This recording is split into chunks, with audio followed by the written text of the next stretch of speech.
Do you want to start sending regular updates to your LinkedIn following and wondering if LinkedIn newsletters would work for your business?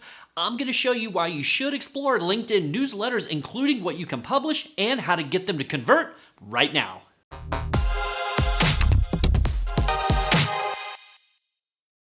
Marketers and business owners know the importance of having a newsletter to keep their audience up to date and engage with everything going on in their industry.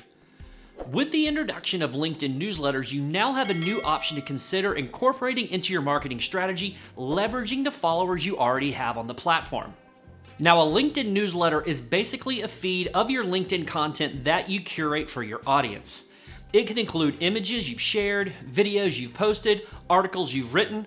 Basically anything that you can write into a LinkedIn article can be pushed into a newsletter and shared with your audience. And best of all, the feature is 100% free. Any personal profile that has turned on the creator mode and made a post within the past several months is able to start a newsletter.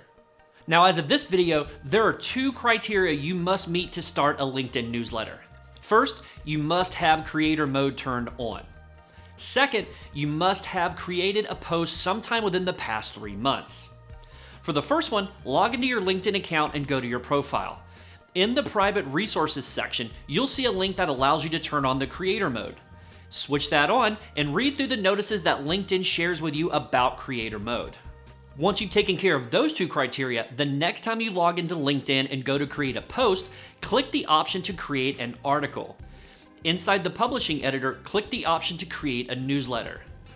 Now in that window, you'll be prompted to fill in details about your newsletter, like giving your newsletter a name, a description of your newsletter, adding a logo, and your anticipated schedule of frequency of your newsletter, meaning daily, weekly, bi-weekly, etc.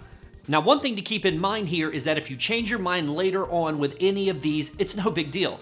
You can just go back and edit these details. LinkedIn will give you a warning that changing these details may affect your subscribers if they perceive a change in branding or content, so use this ability sparingly. Once you've set up your LinkedIn newsletter, every time you create an article, you'll have the option to associate that article with your newsletter to get that extra push. So everything you post on LinkedIn now that you would post as an article, an image, a blog post, a YouTube video, can be sent out through your LinkedIn newsletter instead. One thing to consider is going back over some of your previous published content and repurposing your most popular content pieces in your newsletter. Now, this can bring new life to older content and give you a way to start building the value of your newsletter without having to commit to a huge effort in the beginning. One popular way to do this is to post the first few paragraphs of your previous published article and then invite readers to click on a link to go back to your blog or YouTube video to see the rest of the information. Now, having something like this as part of your LinkedIn newsletter helps ensure that the initial post on LinkedIn gets a higher organic reach, which can then lead to more traffic to the article or video you want to share. Also, you'll want to take advantage of the fact that LinkedIn newsletters can be shared by anyone. You can do this by inviting people directly in your article to share the newsletter and help you reach even more people who would get value from your information. LinkedIn has always been a powerful marketing platform, as long as you have an eye on your audience, what they need, and where they're at in their customer journey with you. You'll be able to create and publish content that helps them through the journey to the next step and ultimately conversions. LinkedIn newsletters adds even more fuel to that fire.